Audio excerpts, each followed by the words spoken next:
다 같이 기도드리겠습니다.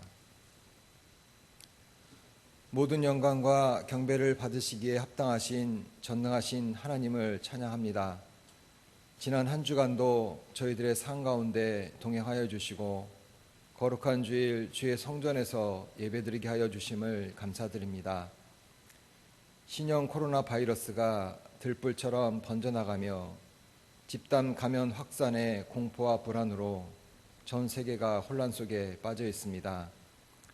3월 28일 어제 기준으로 전 세계 감염자가 57만 명, 사망자가 2만 7천 명으로 이탈리아만 사망자가 9천 명이 넘었습니다. 특히 유럽은 외출 금지, 지역 봉쇄 등으로 모든 분야가 멈추고 정지되는 긴급 상황 속에 큰 공황에 빠져 있습니다. 처음 중국에서 발병하였을 때는 설마 이렇게 큰 문제가 될 줄 몰랐습니다. 우리의 힘과 의학으로 어렵지 않게 해결할 수 있는 문제인 줄 알았습니다. 여호와께서 집을 세우지 아니하시면 세우는 자의 수고가 헛되고 여호와께서 성을 지키시지 아니하시면 파수꾼의 경성함이 허사임을 다시 한번 고백하며 주님 앞에 나아갑니다. 산불처럼 번져나가는 전염병 확산을 막아주시옵고 속히 바이러스가 소멸되도록 역사하여 주시옵소서. 이번 사태로 인하여 교회 또한 예배의 위기 속에 있습니다. 모든 행사와 모임을 중지하고 최소한의 예배만 유지하는 교회가 있는가 하면 아예 모든 예배를 전면 중지한 교회도 있습니다. 사회적 거리 두기보다도 더 두려운 것은 주님과의 거리가 더 멀어지는 것입니다. 교회가 예배에 대해서 어느 쪽을 결정하든지 간에 우리에게 중요한 것은 부르신 그곳에서 처한 그곳에서 신령과 진정으로 예배드리는 것입니다. 우리의 믿음이 연약해지지 않도록 지켜주시옵고 말씀과 기도에 게을러지지 않도록 붙들어 주시옵소서. 이번 상황을 통하여 교회와 우리 각자에게 주시는 하나님의 메시지가 있다고 생각합니다. 겸비하여 들을 귀가 되게 하여 주시옵고 우리의 삶 속에 진정한 예배가 회복되게 하여 주시옵소서. 상가교회 등 월세를 내어야 하는 작은 교회들은 재정적 큰 위기에 처해 있습니다. 도움의 손길을 보내주시옵고 필요를 채워주셔서 교회가 유지되도록 보호하여 주시옵소서. 신형 코로나 바이러스로 인해 많은 분들이 목숨을 잃었습니다. 애통해하는 유가족들을 위로하여 주시옵고 확진 판정을 받고 격리 중에 있는 사람들을 기억하사 빠른 시일 안에 회복될 수 있도록 치유시켜 주시옵소서. 현장에서 치료와 방역으로 사투를 벌이는 의료인들과 공무원들 그리고 봉사자들을 기억하사 지치지 않도록 붙들어 주시옵고 저들의 건강 또한 지켜 주시옵소서. 코로나 바이러스로 인하여 급격히 경제가 어려워지는 위기 속에 놓여 있습니다. 우리 교회에도 음식점이나 상점 등 자영업을 하시는 성도님들이 계십니다. 이번 사태로 인하여 중소상인들의 생업이 지장을 받거나 중단되는 일 없도록 도와주시옵고 그들의 필요를 채워 주시옵소서. 우리는 한국인으로 이곳 일본 땅에 살고 있습니다. 한일 관계가 좋지 않은 이때에 여러 상황에 따라 정치적으로 피해를 입을 수도 있습니다. 제1대한기독교회와 산하 모든 교회, 모든 성도, 그리고 산하 모든 노인 요양시설과 보육원을 지켜 주시옵소서. 우리 또한 일본을 위해 열심히 기도하며 사회에 협력하고 공헌하는 복음의 전도자로서의 사명을 잘 감당할 수 있도록 인도하여 주시옵소서. 오늘도 갈급한 마음으로 영양식의 말씀을 듣고자 합니다. 말씀을 전하시는 김명규 목사님에게 능력의 말씀으로 부어주시옵고 안식의 말씀, 영생의 말씀으로 채워주셔서 이 세상을 이기며 살아갈 수 있는 은혜의 시간이 되게 하여 주시옵소서. 오늘도 주님 앞에 예배드리는 모든 성도님들에게 복을 내려 주시옵고 특히 코로나 바이러스로부터 연로하신 성도님들의 건강을 지켜 주시옵소서. 하루빨리 마스크 없이 자유롭게 사람들을 만나며 차와 음식을 나누고 함께 예배하는 날이 오기를 간구하오며 거룩하신 예수 그리스도 이름으로 기도드리옵나이다. 아멘.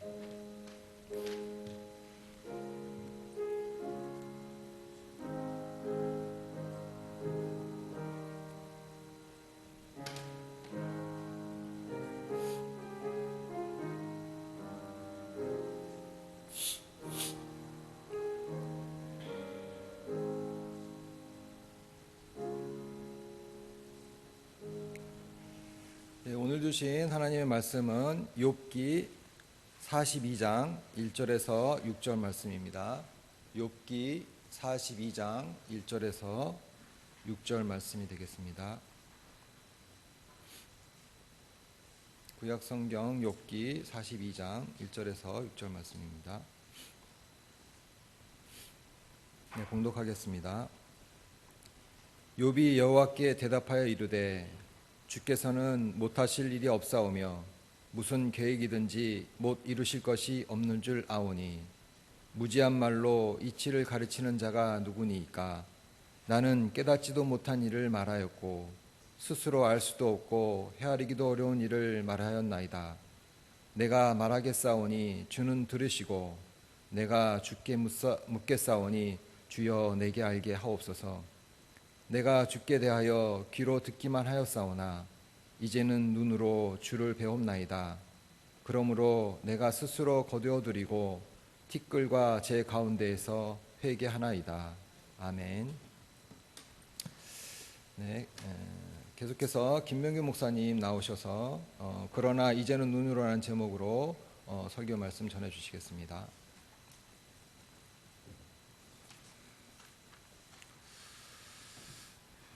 여러분 안녕하십니까? 순환절 제5주일을 맞이해서 함께 예배드리는 이 자리에 하나님의 임재하심과 또 하나님의 위로와 또 복주심이 우리 가운데 차고 넘치기를 주님의 이름으로 간절히 기원합니다. 우리들의 하루하루의 그런 신앙생활들이 항상 행복하고 즐거우면 좋겠지만 그러나 우리가 처해 있는 현실은 그리 행복하지가 않습니다. 다들 겉으로는 미소를 짓고 있지만 그러나 내면으로는 여러 가지 근심과 걱정 또 불안한 마음으로 하루하루 가슴을 졸이면서 살아가는 그런 교우들이 많이 있으리라고 생각하고 있습니다. 더구나 우리의 삶 속에 예기치 않게 일어나는 고난과 또한 고통, 이러한 것들로 인해서 마음의 상처를 받게 될 때 우리는 정말 신앙에 대한 깊은 어떤 회의와 함께 절망을 또한 경험하게 됩니다. 이런 우리 모든 삶의 우여곡절과 또한 많은 질곡들이 우리의 생활이라고 한다면 우리는 결코 이와 같이 자신의 삶 속에서 일어나는 고난과 고통에 대해서 외면할 것이 아니라 그 고난에 대한 분명한 의미와 또한 목적을 깨달을 수 있다고 한다면 오히려 그 고난을 통해서 우리들에게 주시는 그러한 많은 배움과 또한 은혜를 또한 경험할 수가 있지 않을까라고 생각되어집니다. 우리는 고난이라고 하는 단어를 떠올리게 되면 성경에서 등장하는 한 인물을 먼저 떠올리게 됩니다. 그 이름이 바로 욥입니다.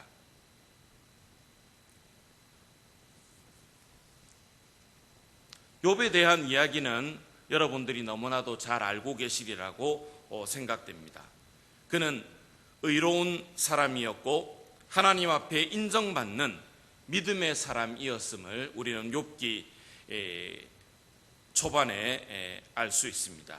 그래서 하나님은 사탄에게까지 욥을 자랑합니다.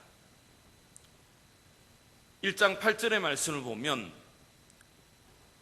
내 종 욥을 눈여겨보았느냐, 그러한 사람은 내가 지금까지 본 적이 없다라고 하나님께서 말씀하십니다. 욥에 대한 하나님의 자부심이 대단했기 때문에 이와 같이 하나님은 사탄에게도 자신을 갖고 이와 같이 욥에 대해서 언급할 수가 있었던 것입니다. 하지만 지혜로운 사탄이 거기에 대해서 가만히 있을 리가 없었습니다. 9절의 말씀을 보면 사탄은 하나님께 아주 의미심장한 그런 말을 드립니다. 욥이 아무것도 바라는 것이 없이 하나님을 경외하겠습니까? 그에게 흠을 잡을 만한 것이 전혀 없어 보이지만 그가 선하고 신실한 사람이라고 하는 것을 부정할 수는 없었습니다. 그래서 사탄은 하나님 앞에 제안하기를 욥의 행동에 반대하는 것이 아니라 그 동기에 반대했던 것입니다. 즉 욥의 행동은 그럴 만한 그런 어떤 이유가 있었기 때문에 그렇게 한다고 하는 것이었습니다. 이것은 우리들의 항상 제기하고 있는 의문이기도 합니다. 우리는 인과응보론에 입각해서 항상 우리가 잘 되고 또 평안한 데에는 그만한 어떤 이유가 있고 또한 우리가 불행하거나 어떤 역경 속에 처하게 될 때 또한 거기에 따르는 여러 가지 이유나 원인이 있으리라고 그렇게 우리는 쉽게 단정 지을 때가 있습니다. 그렇지만 우리가 욥기서의 말씀을 쭉 읽어가다 보면 욥에게는 어떤 특별히 지적을 받을 만한 그에게 어떤 잘못이나 또한 그가 어떤 큰 죄를 지었던 것은 결코 아니었습니다. 그럼에도 불구하고 욥기는 하나님 앞에 의로운 사람이라 할지라도 그러나 의인조차도 고난을 받을 수 있다라고 하는 것을 우리들에게 말씀하고 있습니다. 욥기는 전체가 42장으로 구성되어져 있는데 욥의 생애와 고난에 대한 이야기는 1장과 2장 그리고 가장 뒷장인 42장이 전부입니다. 그리고 그 나머지는 우리가 아시는 것과 같이 욥의 안타까운 소식을 듣고 그를 위로해 주기 위해서 달려왔던 세 친구들 간의 긴 논쟁이 대부분을 차지하고 있습니다. 욥기나 시편, 잠언, 전도서를 구약의 지혜문학서라고 하는 이유가 바로 여기에 있습니다. 욥의 세 친구들은 우리가 잘 아는 것과 같이 당대의 탁월한 철학자이기도 하고 신학자이며 석학들이었습니다. 그들의 말에는 인생의 지혜와 철학과 그리고 많은 노하우들이 담겨져 있었습니다. 그렇지만 욥의 친구들은 욥을 위로하기 위해서 찾아왔다고 하지만 사실 결과적으로 보면 오히려 욥을 더 괴롭히고 힘들게 만드는 그러한 일로 전개되고 말았던 것을 볼 수가 있습니다.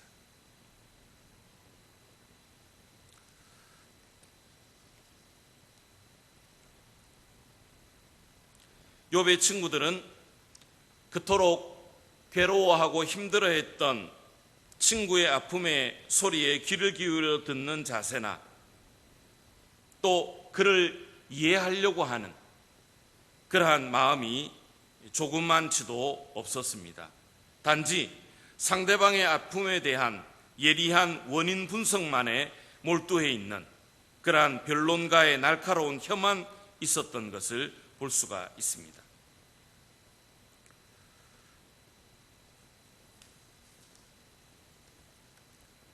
하지만 여러분, 욥기를 읽으면서 우리가 놀라운 사실을 발견할 수가 있는데 욥은 당대 의인으로서 또한 자기 자신에게 어떤 이와 같은 고난을 받아야만 하는 그런 원인이 없음에도 불구하고 이와 같은 고통 속에서 그가 왜 고난을 받아야만 했는지에 대한 어떤 결론적인 말씀이 전혀 본문에는 나타나고 있지 않다고 하는 것입니다.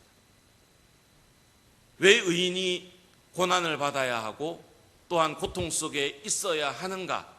거기에 대한 분명한 해답이 없습니다.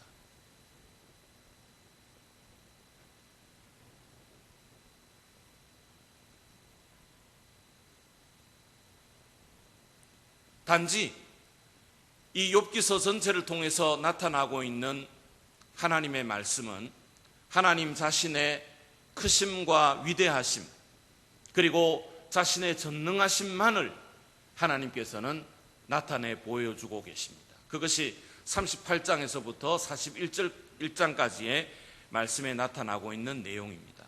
하나님은 의로운 사람 욥에게 찾아왔던 그 고난의 의미와 그 이유에 대해서는 전혀 언급하지 아니하시고 오직 자기 자신의 그런 성품, 하나님의 하시는 일들, 이런 것들을 욥에게 설명해 주실 뿐이었습니다.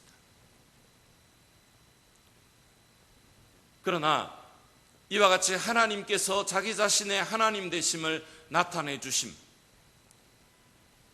이것을 통해서 욥은 자기 자신이 지금까지 그토록 듣기를 원했던, 왜 자신이 이와 같은 고난을 겪어야만 하는지에 대한 해답을 들을 수는 없었지만, 그러나 오히려 자기 자신이 듣기를 원했던 그 고난의 원인을 뛰어넘는 그러한 놀라운 답을 하나님 앞에서 그는 찾게 되었습니다.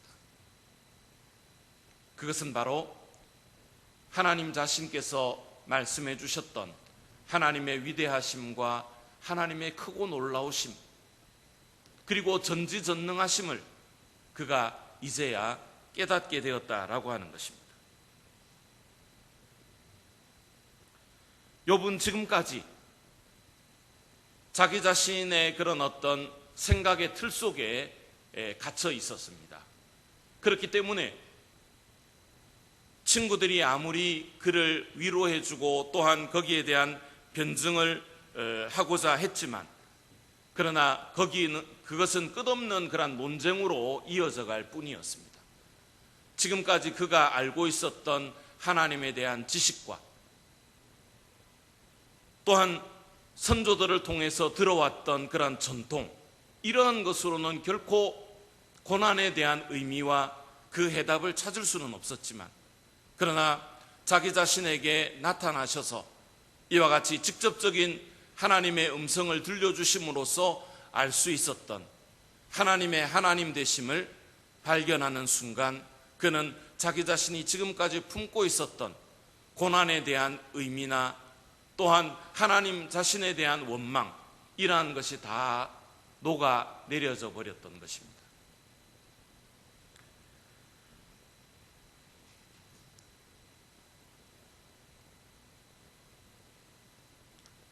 욥과 그의 세 친구들이 지금까지 긴 논쟁 속에서 펼쳐왔던 이러한 대화들은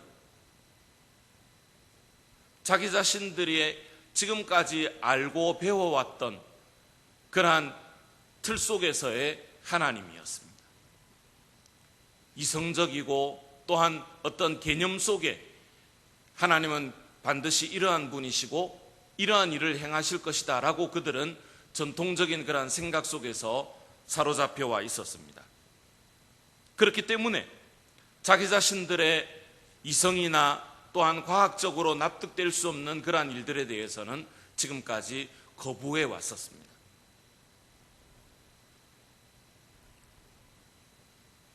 그러나 하나님께서는 38장에서부터 41장까지의 말씀을 통해서 하나님은 저 바다의 깊은 곳에 있는 생물까지도 주관하시며 또한 거기까지도 하나님께서는 역사하시는 분이라고 하는 것을 말씀해 주셨습니다. 그렇기 때문에 4절의 말씀을 보면 이제 욥은 하나님과의 올바른 관계의 회복을 이루게 됩니다. 자기 자신이 하나님에 대해서 지금까지 알지 못하고 또 깨달아 오지 못했던 이러한 무지와 자기 자신의 우매함에 대해서, 또 자기 자신이 지금 처해 있는 그 위치, 자신의 신분, 이러한 것들을 다시 한번 확인함으로써 하나님 앞에 보잘것없고 정말 가치 없는 그러한 한 자신의 모습을 바로 볼 수가 있었던 것입니다. 그리고 자신 앞에서 말씀하시는 그 하나님의 위대하심과 전능하심과 크심, 이러한 것을 깨닫는 순간 자기 자신이 어떠한 사람이며 또한 자신과 같은 사람을 기억하시고 또 사랑하시며 또 이와 같이 고난 속에서도 찾아와 주신 그 하나님이 어떠한 분이신가를 깨달음으로써 비로소 하나님과의 바른 관계를 이루어갈 수가 있었던 것입니다. 5절의 말씀을 다시 한번 보시면 지금까지 세 친구들은 각종 자기 자신의 미사욕으로서 지혜의 말로서 이 고난에 대해서 또 하나님에 대해서 거창하게 설명해 왔었습니다. 그러나 이러한 미사요구들은 욥의 마음에 와닿는 말들이 아니었습니다. 자기 자신은 오히려 그 친구들보다도 더 하나님에 대해서 잘 알고 또한 그와 같이 행해왔다고 하는 것을 욥은 계속해서 변명해 왔었습니다. 그리고 조상들이 전해온 그 전통의 입각에서 자신에게는 아무런 흠잡을 만한 것이 없는 올바른 삶을 살아왔다고 욥은 계속해서 자기 자신의 그런 의로움을 강조하기를 원했던 것입니다.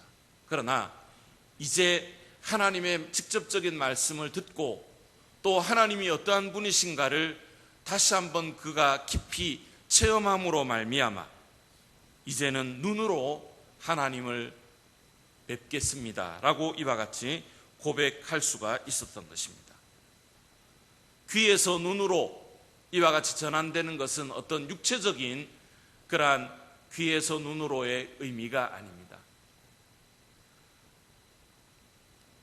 지금까지 추상적으로 또 머릿속에서 알고 또 배워왔던 이와 같은 하나님에서 이제는 체험적으로 하나님을 만나고 또한 그분이 어떠한 분이신가를 직접적으로 깨달음으로써 알게 되는 이러한 경지에 이르게 되었다고 하는 것을 욥은 고백하고 있는 것입니다.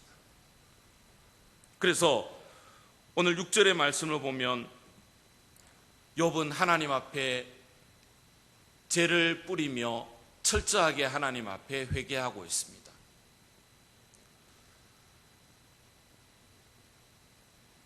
욥기 초반에 보면 욥은 이와 같이 자기 자신이 어느 날 갑작스럽게 당한 고난과 환난 속에서 그는 슬픔의 죄를 뒤집었었지만 이제 지금은 하나님 앞에 자기 자신의 참된 모습을 보고 자신이 그토록 의롭고 또한 하나님 앞에서 정직하고 바르게 살아왔다고 자부했었지만 그러나 그 자신이 주장했던 의는 결코 하나님 보시기에 바른 의가 아니라고 하는 것을 깨달게 되었을 때에 그는 자기 자신의 이와 같은 추함과 부족함을 깨달으며 하나님 앞에 죄를 뒤집었으며 회개할 수밖에 없었던 것입니다.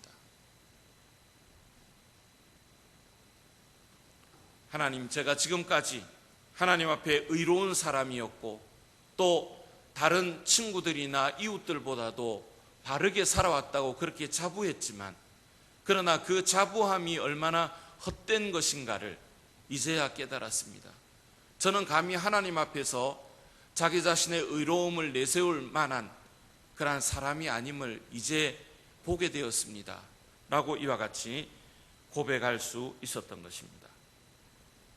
자, 하나님과의 관계가 이와 같이 다시 한번 회복되어지고 바르게 이루어짐으로 말미암아 새 친구들과의 오해도 불식이 되고 또한 욥이 처음에 당했던 그러한 고난 속에서 하나님께서 그를 회복시켜 주셔서 다시 10자녀들을 얻으며 또한 많은 소유물들을 다시금 갑절로 이와 같이 받게 되는 놀라운 축복을 얻게 되었던 것입니다. 어떤 신학자는 그런 이야기를 했습니다. 하나님께서 덤으로 주신 이러한 축복은 욥기서에서 제외시켜도 된다. 왜냐하면 이미 하나님과의 올바른 관계를 통해서 욥이 모든 그런 어떤 마음의 상처와 또한 그 고난의 그러한 고난들이 다 씻겨 내려갔기 때문에, 그렇기 때문에 욥이 다시금 회복하고 받았던 이러한 축복들은 하나님께서 오히려 이 욥에게 덤으로 주신 그러한 복이라고 하는 그러한 이야기를 했습니다. 여러분, 오늘 우리들도 인생을 살아가면서 우리가 이해하지 못하는 그러한 많은 어려움들에 봉착할 때가 있습니다. 우리는 그것을 하나하나 이해하기를 원하고 또 자기 자신이 납득가는 범위에서 그 모든 것을 알기를 원합니다. 그러나 여러분, 조금 생각을 바꾸어서 한번 보시기 바랍니다. 우리가 그것을 안다고 해서 그것을 우리가 온전하게 이해할 수 있을까요? 만약에 하나님께서 우리가 인생 속에서 당하는 많은 역경과 고난, 이러한 것들 하나하나를 구체적으로 가르쳐 주시고 우리들에게 보여주신다고 한다면 우리 자신 스스로의 힘으로 그것을 극복해 나갈 수 있을까요? 그렇지 않습니다. 우리는 우리 자신들이 알지 못하고 또 깨닫지 못하는 그러한 부분들이 많이 있기 때문에 하나님을 바라며 또한 그분을 신뢰하며 그분 앞에 맡길 때가 있지 않습니까?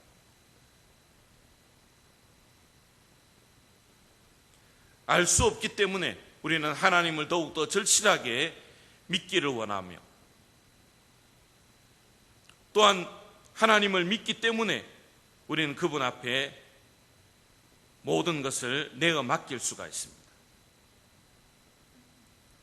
지금은 이해하기가 힘들고 또 납득이 가지 않는 이러한 삶 속에 일어나는 많은 사건과 일상적인 생활 속에서 우리가 그것을 너무 깊이 알고자 하기보다는 하나님을 신뢰하는 마음으로 하나님께 맡겨드리고, 또한 하나님께서 그 일들을 통해서 우리들에게 직접적으로 말씀하시고 또 보여주실 때를 우리는 기다리며 하나님의 뜻을 구할 수 있는 저와 여러분들이 되어지시기를 바랍니다.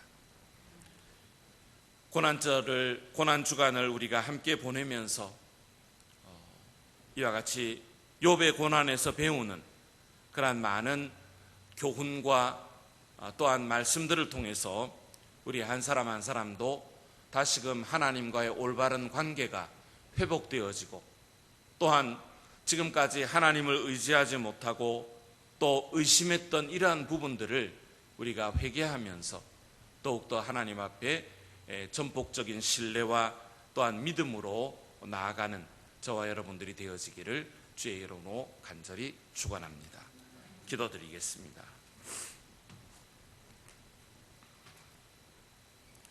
사랑하는 하나님 아버지, 은혜와 하나님께서 베풀어 주시는 많은 복을 생각하며 감사와 영광을 올려드립니다. 욥은 고통을 당하는 대명사로 알려진 인물이며, 또한 많은 의문과 고통 속에서 시간들을 보내왔지만, 그러나 자신 스스로 그 원인에 대한 해답을 알 수 없었지만 하나님께서 그에게 자신의 크심과 위대하심과 또한 전능하심을 보여주심으로써 다시 한번 전적으로 하나님과의 올바른 관계를 통하여 회개하며 영광을 돌렸던 것을 보게 됩니다. 하나님, 오늘 우리들도 고난에 대한 모든 것을 알 수 없지만, 그러나 그 고난 속에서도 하나님은 여전히 살아계시고 우리 가운데 역사하시고 또한 우리의 삶을 인도해 나가시기를 원하고 계신다고 하는 것을 우리의 눈으로 목격할 수 있게 도와주옵소서. 예수님께서도 무고한 사람이었지만 그러나 우리의 죄와 허물을 위해서 스스로 십자가를 지심으로써 하나님 앞에 영광을 돌리며 또한 우리의 모든 무거운 짐을 진 그러한 구세주로서 하나님 앞에 영광을 돌린 것과 같이 오늘 우리들도 그 고난을 통해서 하나님 앞에 오히려 영광을 돌릴 수 있는 자리로 나아갈 수 있게 인도하여 주옵소서. 이 모든 말씀을 우리 구주 예수 그리스도의 거룩하신 이름으로 간절히 기도드리옵나이다. 아멘.